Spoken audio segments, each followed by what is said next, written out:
दोस्तों स्वागत है आप सभी का हमारे इस YouTube चैनल हाई टारगेट में।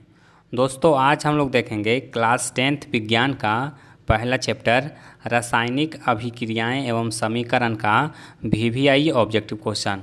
और दोस्तों इस वीडियो में जितना भी ऑब्जेक्टिव क्वेश्चन सेलेक्ट किए हैं सभी आपके परीक्षा में बार बार पूछे गए हैं, इसलिए इस वीडियो को शुरू से अंत तक देखें क्योंकि दोस्तों यह फाइनल परीक्षा का रिवीजन वीडियो है। तो आप लोग वीडियो को अंत तक देखिए और वीडियो पसंद आता है तो लाइक कीजिए और चैनल पर नए हैं तो चैनल को भी सब्सक्राइब कर लीजिए। और दोस्तों अगर आप लोग विज्ञान का मॉडल पेपर का वीडियो नहीं देखे हैं तो वीडियो समाप्त होने के बाद प्लेलिस्ट में जा कर के मैट्रिक परीक्षा 2024 के लिए सभी मॉडल पेपर का सॉल्यूशन देख सकते हैं। तो चलिए हम लोग वीडियो को शुरू करते हैं। तो चलिए पहला क्वेश्चन से वीडियो को शुरू करते हैं। देखिए पहला प्रश्न कहता है कि जब किसी अभिक्रिया के समय किसी पदार्थ में ऑक्सीजन की वृद्धि होती है तब निम्नलिखित में से क्या कहा जाता है। यानी कि कोई रासायनिक अभिक्रिया के दौरान जब किसी पदार्थ में ऑक्सीजन की वृद्धि होती है तो उस रासायनिक अभिक्रिया को हम लोग क्या कहते हैं, तो उसको हम लोग कहते हैं उपचयन। यानी कि ऑक्सीजन का अगर योग होगा तो उपचयन और ऑक्सीजन की कमी होगी यानी कि उसमें से ऑक्सीजन निकलेगा तो क्या होगा, अपचयन होगा। तो इसको आप लोग याद रखिए, हमारा आंसर क्या होगा, ऑप्शन ए हो जाएगा। चलिए उसके बाद आइए दूसरा क्वेश्चन में। देखिए दूसरा प्रश्न कहता है निम्नलिखित में से किस धातु को चाकू से आसानी से काटा जा सकता है। दोस्तों किस धातु को चाकू से आसानी से काटा जा सकता है, तो देखिए सोडियम एक ऐसा धातु है जो बहुत मुलायम होता है और अभिक्रियाशील भी होता है। यह जल से तुरंत अभिक्रिया करता है और यह विस्फोट पैदा कर देता है यानी कि आग पैदा हो जाता है। और ये इतना मुलायम होता है कि इसको हम लोग चाकू से काट सकते हैं। यानी कि हमारा आंसर क्या हो जाएगा, ऑप्शन बी हो जाएगा। चलिए उसके बाद देखिए अगला प्रश्न कहता है कि समीकरण, एक समीकरण दिया हुआ है 2H2 plus O2 dash 2H2O, यह कैसा भी क्रिया है। तो देखिए इसमें क्या हो रहा है, हाइड्रोजन और ऑक्सीजन क्या कर रहा है, संयोग करके जल बना रहा है। यानी कि यह एक संयोजन अभिक्रिया है। यानी कि ऑप्शन ए हमारा यहाँ पर सही आंसर होगा। चलिए उसके बाद देखिए अगला प्रश्न, चौथा क्वेश्चन बहुत ही इंपॉर्टेंट क्वेश्चन है। देखिए कह रहा है कि रासायनिक अभिक्रिया में भाग लेने वाले पदार्थ को कहा जाता है। दोस्तों रासायनिक अभिक्रिया में भाग लेने वाले पदार्थ को अभिकारक कहा जाता है। क्या कहा जाता है, अभिकारक कहा जाता है। यानी कि ऑप्शन ए सही आंसर है। चलिए उसके बाद आइए अगला प्रश्न में। देखिए पाँचवा क्वेश्चन कहता है कि रासायनिक अभिक्रिया के दौरान किसी पदार्थ से ऑक्सीजन का ह्रास। अभी देखिए पहला क्वेश्चन में क्या था, ऑक्सीजन का योग, यहाँ पर पूछ गया क्या, ऑक्सीजन का ह्रास तो क्या कहलाता है। तो ऑक्सीजन का ह्रास होगा तो अपचयन कहलाएगा। क्या कहलाएगा, अपचयन। यानी कि ऑप्शन बी हमारा यहाँ पर सही आंसर है। चलिए उसके बाद आइए अगला प्रश्न में। देखिए छठा क्वेश्चन बहुत ही इंपॉर्टेंट है। देखिए कहता है कि संगमरमर का रासायनिक सूत्र क्या है। दोस्तों संगमरमर का रासायनिक सूत्र क्या होता है, तो संगमरमर का रासायनिक सूत्र होता है CaCO3। यानी कि ऑप्शन बी हमारा यहाँ पर सही आंसर है। चलिए उसके बाद आइए अगला क्वेश्चन में। देखिए सातवां क्वेश्चन कहता है कि एक भूरे रंग का चमकदार तत्व X को वायु की उपस्थिति में गर्म करने पर वह काले रंग का हो जाता है। X का नाम बताइए। यानी कि यहाँ पे X कोई तत्व है या वही तत्व का नाम बताना है और वह भूरा रंग का चमकदार है, लेकिन वायु की उपस्थिति में जब उसको हम लोग गर्म करते हैं तो क्या होता है, वह काले रंग का हो जाता है। तो यह कौन सा तत्व होगा, तो यह होता है कॉपर। क्या होता है, कॉपर। कॉपर आप लोग देखे होंगे यानी कि तांबा भूरे रंग का होता है और उसको अगर हम लोग जलाते हैं तो वह कैसा हो जाता है, काला हो जाता है। चलिए उसके बाद आइए अगला प्रश्न में। देखिए आठवां क्वेश्चन कहता है कि अभिक्रिया CuO प्लस H2 और डैश Cu प्लस H2O किसका अपचयन हो रहा है। इसमें पूछा गया है कि किसका अपचयन हो रहा है। तो देखिए इसमें क्या हो रहा है कि हाइड्रोजन का योग ही अपचयन कहलाता है। तो किस में हाइड्रोजन जुट रहा है, तो CuO में। किस में, CuO में। यानी कि हमारा आंसर क्या हो जाएगा, ऑप्शन ये हो जाएगा। CuO में ऑक्सीजन जुट रहा है, सॉरी हाइड्रोजन जुट रहा है, इसलिए इसको कहेंगे अपचयन किसका हो रहा है, तो CuO यानी कि कॉपर ऑक्साइड को। चलिए उसके बाद आइए अगला प्रश्न में। देखिए 9वां क्वेश्चन, अभिक्रिया दिया हुआ है Na2SO4 plus BaCl2 dash BaSO4 plus 2NaCl उपयुक्त रासायनिक अभिक्रिया है, यानी कि यह जो रासायनिक अभिक्रिया है वो किस प्रकार का रासायनिक अभिक्रिया है। तो देखिए इसमें से सोडियम और SO4 जब जुट रहा है और यहाँ पर BaSO4 के साथ BaCl2 के साथ अभिक्रिया करके क्या हो रहा है, यह इसके साथ जुड़ रहा है और यह NaCl जो क्लोरीन है वो इसके साथ जुड़ जा रहा है, यानी कि इसमें क्या हो रहा है, द्विविस्थापन अभिक्रिया हो रहा है, यानी कि दोनों विस्थापित हो रहा है। तो हमारा आंसर क्या हो जाएगा, ऑप्शन सी हो जाएगा, द्विविस्थापन अभिक्रिया। चलिए उसके बाद आइए अगला प्रश्न में। देखिए 10वां क्वेश्चन कहता है कि जब मैग्नीशियम फीता को जलाया जाता है तब उत्पन्न आग की लौ होती है, यानी कि जब मैग्नीशियम का फीता को जलाया जाता है तो उसका जो लौ उत्पन्न होता है, यानी कि जो आग होता है वह किस कलर का होता है, तो वह चमकीला उजला होता है, यानी कि ऑप्शन सी यहाँ पर सही आंसर होगा। चलिए उसके बाद देखिए अगला प्रश्न कहता है कि नीचे दी गई प्रतिक्रिया किस प्रकार की है। नीचे बताना है कि जो अभिक्रिया दिया हुआ है वो किस प्रकार का अभिक्रिया है।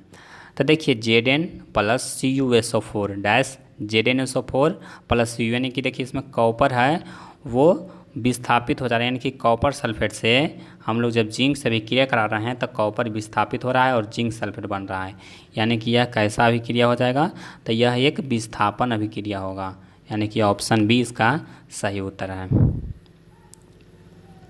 चलिए उसके बाद आइए अगला प्रश्न में। देखिए 12वां क्वेश्चन कहता है कि नीचे दी गई अभिक्रिया के संबंध में कौन सा कथन सत्य है।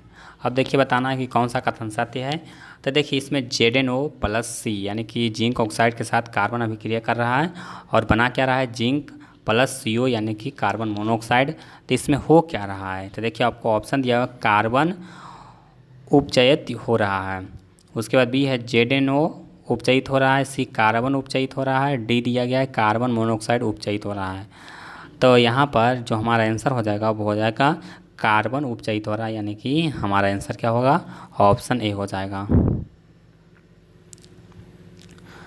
चलिए उसके बाद देखिए अगला प्रश्न 13 नंबर क्वेश्चन, बहुत ही इंपॉर्टेंट क्वेश्चन है।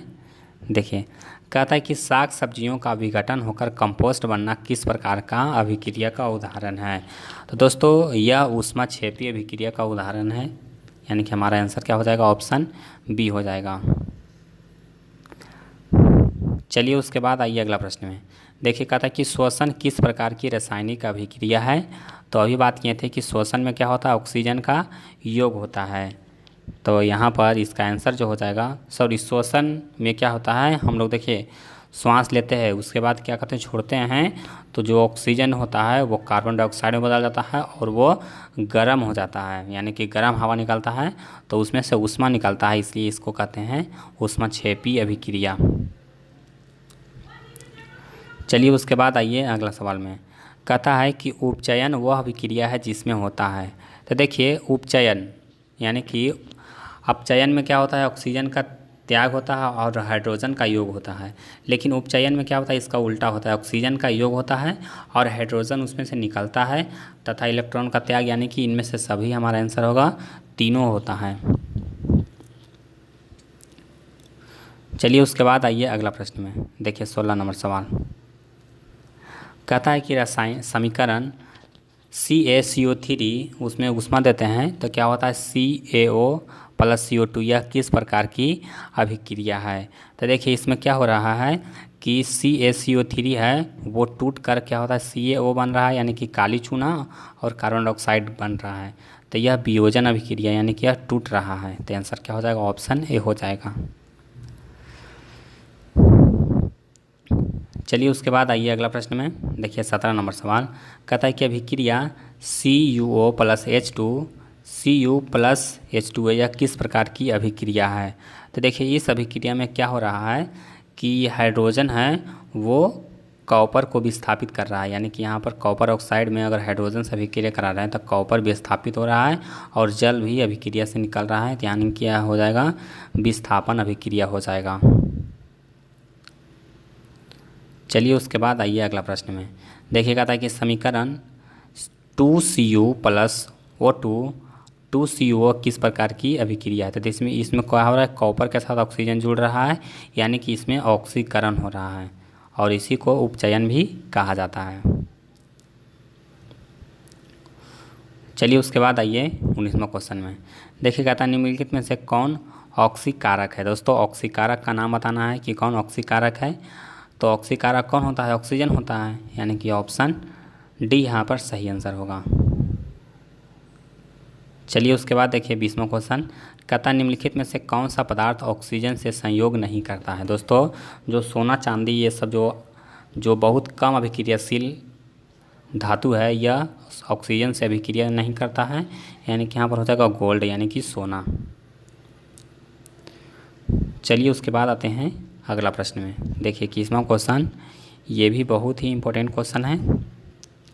देखिए कह रहा है कि निम्नलिखित में से कौन सा उत्पाद लेड नाइट्रेट को गर्म करने से प्राप्त होता है? तो देखिए लेड नाइट्रेट को जब हम लोग गर्म करते हैं तो उसमें NO2 और O2 गैस निकलता है। कौन सा गैस? NO2 और O2, यानी कि हमारा सही आंसर क्या हो जाएगा? ऑप्शन डी हो जाएगा। चलिए उसके बाद आइए 22वां क्वेश्चन में। देखिए कहता है लेड नाइट्रेट चूर्ण को एक प्रणाली में लेकर गर्म करने पर भूरे रंग का धुआं उत्सर्जित होता है, यह धुआं क्या होता है?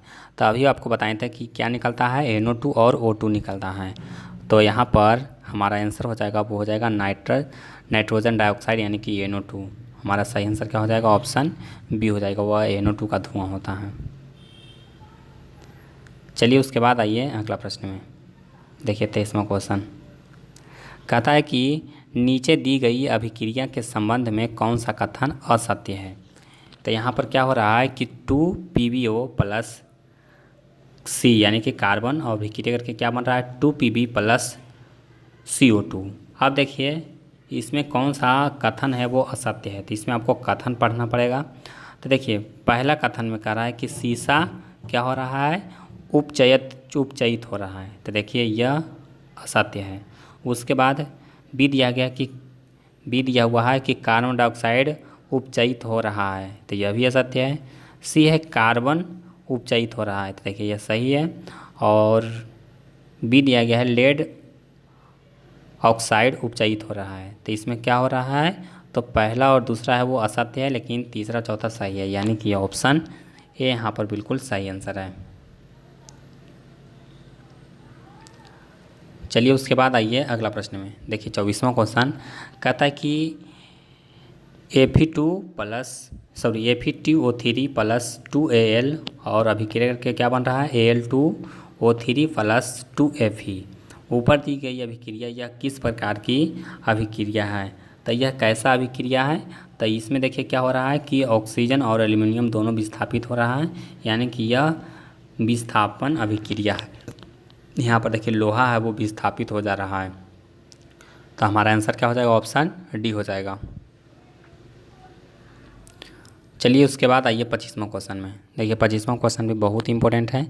कहता है कि लौह चूर्ण पर तनु हाइड्रोक्लोरिक अम्ल डालने से क्या होता है? तो देखिए क्या होगा कि लौह चूर्ण पर जब हम लोग हाइड्रोक्लोरिक अम्ल यानी कि HCl अम्ल से अभिक्रिया कराएंगे, तो देखिए जब धातु और अम्ल अभिक्रिया करता है तो हाइड्रोजन गैस निकलता है। इसको आप लोग याद रखिए, जब कोई धातु और अम्ल से अभिक्रिया कराएंगे तो उसमें से क्या होगा? हाइड्रोजन गैस निकलता है। ये भी प्रश्न पूछा जाता है। और क्या बनेगा? आयरन क्लोराइड बनेगा, यानी कि हमारा आंसर क्या हो जाएगा? ऑप्शन ए हो जाएगा। चलिए उसके बाद आइए अगला प्रश्न में। देखिए 26वां सवाल कहता है कि बेरियम क्लोराइड के विलयन की जब सल्फ्यूरिक अम्ल से अभिक्रिया कराई जाती है उस अभिक्रिया को कहते हैं, यानी कि जब बेरियम क्लोराइड को हम लोग अभिक्रिया कराएंगे किससे? तो सल्फ्यूरिक अम्ल से, तो क्या होता है? अवक्षेप का निर्माण होता है, इसलिए इसको कहते हैं अवक्षेपण अभिक्रिया, यानी कि ऑप्शन सी यहाँ पर सही आंसर होगा। चलिए उसके बाद देखिए 27वां क्वेश्चन कहता है कि खाना बनाने में प्रयुक्त द्रवीभूत पेट्रोल गैस का प्रयुक्त अवयव है, यानी कि खाना बनाते समय जो हम लोग ईंधन यूज करते हैं उसमें से कहता है कि LPG का प्रमुख अवयव कौन होता है? तो हमारा यहाँ पे सही आंसर हो जाएगा, वो होगा ब्यूटेन, यानी कि ऑप्शन सी यहाँ पर सही आंसर है। उसके बाद आइए 28वां क्वेश्चन में। देखिए 28वां क्वेश्चन भी बहुत इंपॉर्टेंट क्वेश्चन है। कहता निम्नलिखित में से कौन दहन अभिक्रिया है? तो उबलता हुआ जल, मोम का पिघलना, पेट्रोल का जलना, इनमें से कोई नहीं। देखिए पेट्रोल का जलना है वो एक दहन अभिक्रिया है। चलिए उसके बाद आइए 29वां क्वेश्चन में।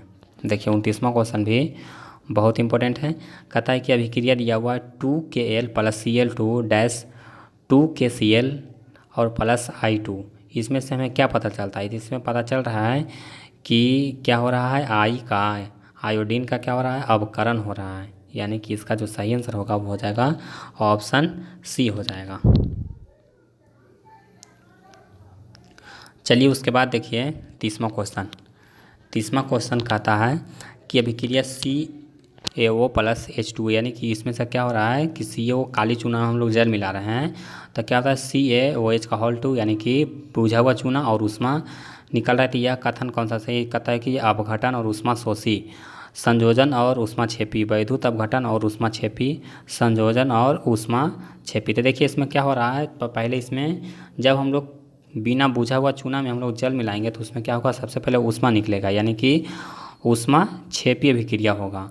और उसके साथ क्या होगा, तो उसके साथ हो जाएगा संयोजन, यानी कि उसमें से पानी जुड़ जाएगा। तो यह संयोजन और ऊष्मा छेपी अभिक्रिया होगा, यानी कि ऑप्शन बी यहाँ पर सही आंसर है। चलिए उसके बाद आइए 31वां क्वेश्चन में। 31वां क्वेश्चन भी बहुत ही इंपॉर्टेंट है। देखिए कहता है कि अभिक्रिया H2S plus Cl2 dash 2HCl plus S, इसमें से कहता है कि ऑक्सीकारक है। इसमें ऑक्सीकारक कौन है? ऑक्सीकारक इसमें क्लोरीन है, यानी कि ऑप्शन बी यहाँ पे सही है। चलिए उसके बाद देखिए 32 नंबर सवाल कहता है निम्नलिखित में से कौन सा पदार्थ फोटोग्राफी में प्रयुक्त होने वाले फिल्म में प्रयुक्त होता है? तो देखिए फोटोग्राफी फिल्म में कौन सा रसायन का प्रयोग होता है, इसको भी बहुत बार एग्जाम में पूछा गया है। तो यहाँ पर हो जाएगा AgBr, यानी कि ऑप्शन बी यहाँ पे सही आंसर है। इसको आप लोग याद रखिए, ये आपको कंपटीशन एग्जाम में भी पूछा जाता है। चलिए उसके बाद देखिए 33 नंबर सवाल कहता है कि जिस अभिक्रिया के प्रतिफल साथ साथ ऊष्मा का उत्सर्जन होता है उसको कहते हैं, यानी कि ऊष्मा निकल रहा है तो उसमें कहेंगे हम लोग ऊष्मा छेपी। क्या होगा, ऊष्मा छेपी। तो यहाँ पे हमारा आंसर हो जाएगा ऑप्शन ए। चलिए उसके बाद देखिए 34 नंबर सवाल कहता है निम्नलिखित में अभिक्रियाओं में ऑक्सीकरण अवकरण अभिक्रिया कौन है? यानी कि ऑक्सीकरण या अवकरण अभिक्रिया नीचे दिए गए में से कौन है? तो इसको आपको देख के बताना है। तो देखिए जिसमें क्या होगा, ऑक्सीकरण किसको कहेंगे, जिसमें हाइड्रोजन का योग होगा या फिर ऑक्सीजन का योग होगा। तो यहाँ पे ऑप्शन सी देखिए, इसको ध्यान से देखिए CO प्लस H2, यानी कि यह जो है ऑक्सीकरण अभिक्रिया है।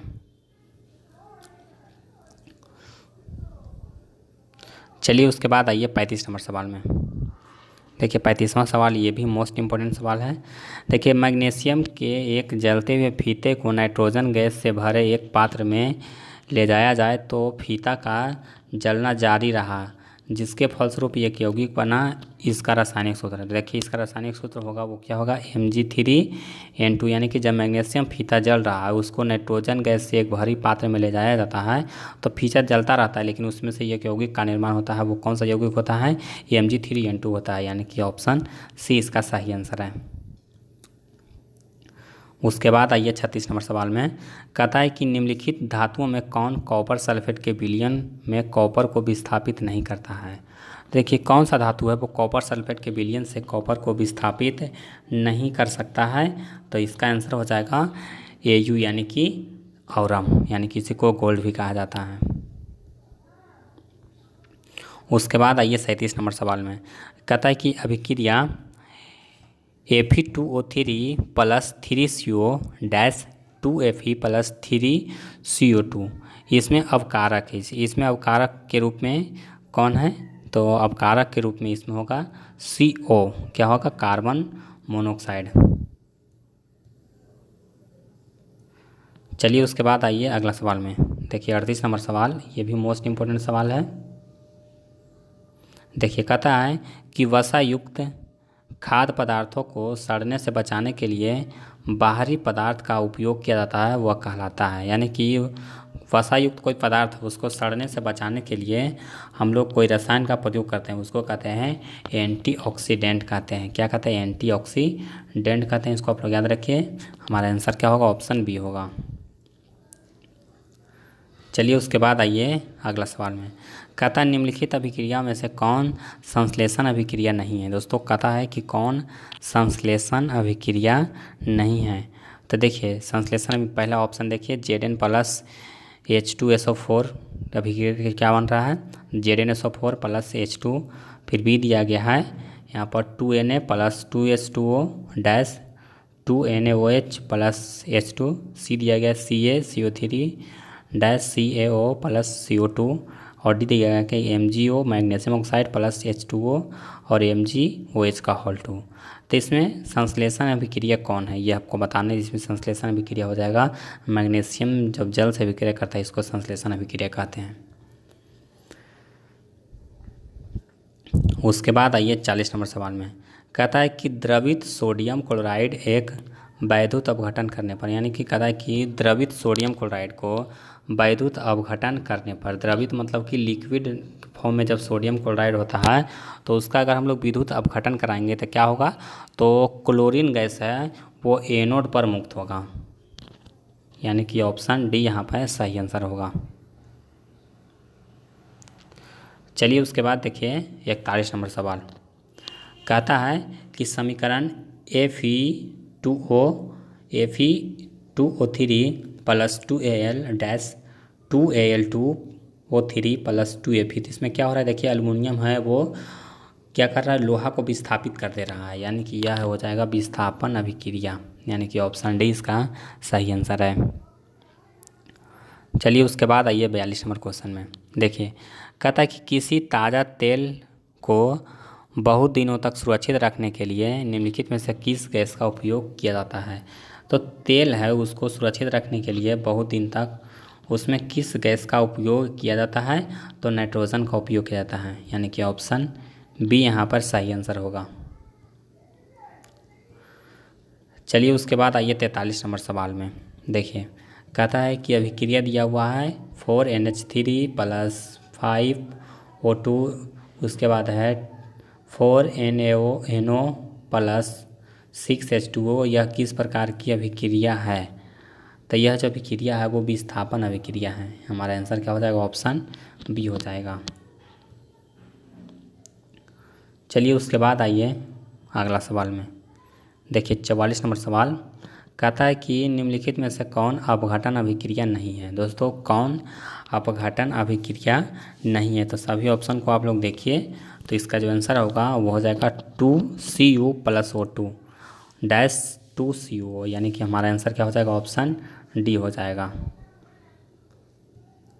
चलिए उसके बाद आइए 45 नंबर सवाल में। कहता है कि काली चूना और जल के बीच अभिक्रिया, तो इसमें क्या होता है? पर्याप्त मात्रा में ऊष्मा निकलता है। क्या होता है? ऊष्मा क्षेपीय अभिक्रिया है। तो 45 का आंसर हो जाएगा पर्याप्त मात्रा में ऊर्जा का विसर्जन होता है, यानी कि ऊष्मा निकलता है। उसके बाद आइए कहता है रेडॉक्स अभिक्रिया में, तो रेडॉक्स अभिक्रिया में क्या होता है? तो ऑक्सीजन और अपकरण दोनों साथ साथ होता है, उसको हम लोग बोलते हैं रेडॉक्स अभिक्रिया। चलिए उसके बाद देखिए 47 नंबर सवाल। कहता है निम्नलिखित में से कौन ऊष्माक्षेपीय अभिक्रिया का उदाहरण है? ऊष्माक्षेपीय अभिक्रिया का उदाहरण कौन है यही आपको बताना है। तो देखिए जब हम लोग अम्ल को जल से अभिक्रिया करते हैं तो क्या होता है? ऊष्मा निकलता है, यानी कि इसमें भी ऊष्माक्षेपीय अभिक्रिया होता है। तो हमारा आंसर क्या हो जाएगा? ऑप्शन सी हो जाएगा। चलिए उसके बाद आइए अगला प्रश्न में। देखिए कहता है कि जिस न्यूनतम ताप पर कोई पदार्थ जलना प्रारंभ कर देता है उसको हम लोग क्या कहते हैं? ज्वलन ताप कहते हैं। उसको क्या कहते हैं? ज्वलन ताप कहते हैं, यानी कि ऑप्शन ए हमारा सही आंसर होगा। और जिस ताप पर कोई पदार्थ है वो उबलना स्टार्ट करता है उसको हम लोग कहते हैं क्वथनांक। चलिए उसके बाद आइए अगला प्रश्न में। देखिए 49 नंबर सवाल। कहता है कि भाखड़ा चूना के जलीय विलयन से दीवार की पुताई करने से चमक बढ़ जाती है। निम्नलिखित में से किस पदार्थ से बनने के कारण ऐसा होता है? तो देखिए जब काली चूना में हम लोग जल मिलाते हैं और उसी से दीवार की पुताई करते हैं तो इसका जो शुद्ध होता है वो होता है CaOH का होल 2। उसके बाद आइए अगला सवाल में, देखिए 50 नंबर सवाल कहता है कि प्रकाश अभिक्रिया प्रकाश रासायनिक अभिक्रिया में क्या होता है, प्रकाश का अवशोषण होता है। उसमें से फोटोन जो होता है, फोटो इलेक्ट्रॉन जो उसको बोलते हैं, फोटोन जिसको बोलते हैं, उसका अवशोषण होता है, यानी कि प्रकाश का अवशोषण होता है। उसके बाद आइए 51 नंबर सवाल में कहता है कि अभिक्रिया 3Fe+4H2O, उसके बाद क्या हो रहा है, तो Fe3O2+H2O इस कहता है कि इसमें ऑक्सीकारक है, तो इसमें ऑक्सीकारक के रूप में कौन है, तो H2O है, यानी कि जल है। उसके बाद आइए 52 नंबर सवाल में, देखिए कहता है कि रासायनिक अभिक्रिया के फलस्वरूप निम्नलिखित में से किससे कोई परिवर्तन नहीं होता है। कहता है कि रासायनिक क्रिया के फलस्वरूप निम्नलिखित में से किस में कोई परिवर्तन नहीं होता है, तो द्रव्यमान, भौतिक गुण, आयतन और रासायनिक गुण तक किस में परिवर्तन नहीं होता है, तो द्रव्यमान में परिवर्तन नहीं होता, यानी कि ऑप्शन सी हमारा बिल्कुल सही आंसर है।